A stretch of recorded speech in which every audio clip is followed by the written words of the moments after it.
தாய் தமிழ் உறவுகளுக்கு வணக்கம். 20 கோடி மோசடி செய்த தமிழக வெற்றி கழக பிரமுகர் கைது. 20 கோடி ரூபாய் மோசடி செய்த தமிழக வெற்றி கழக பிரமுகர் கைது என்ற தலைப்பில் இந்த காணொளியை காண்கிறோம். புதுக்கோட்டை மாவட்டம் புதுக்கோட்டை மத்திய மாவட்ட தமிழக வெற்றி கழகத்தின் செயற்குழு உறுப்பினர் சரவணன் அதிக வட்டி தருவதாக கூறி 100க்கும் மேற்பட்டோரிடம் அதிகமான தொகை வாங்கியுள்ளார். இதன் மதிப்பு 20 கோடியை தாண்டியதாக கூறப்படுகிறது. அதிக வட்டி தருவதாக 20 கோடி ரூபாய் வசூல் பண்ணியுள்ளார். சில நாட்கள் அதிக வட்டி கொடுத்துள்ளார். பின்பு அதிக வட்டி தராமல் மோசடி செய்துள்ளார். 100க்கும் மேற்பட்டவர்கள் காவல்துறையில் புகார் அளித்தனர்.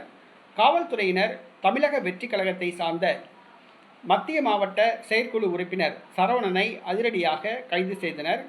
கைது செய்து விசாரித்து வருகின்றனர். தமிழக வெற்றி கழகத்தை சார்ந்த புதுக்கோட்டை மாவட்டத்தை சார்ந்த செயற்குழு உறுப்பினர் சரவணன் 20 கோடி ரூபாய் பொதுமக்களிடம் மோசடி செய்துள்ளார்.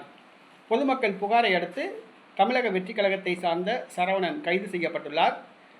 அவரிடம் காவல்துறையினர் விசாரித்து வருகின்றனர். தமிழக வெற்றி கழகத்தை சார்ந்தவர்கள் தொடர்ந்து மோசடி புகார்களில் சிக்கி வருகிறார்கள் என்பது குறிப்பிடத்தக்கது.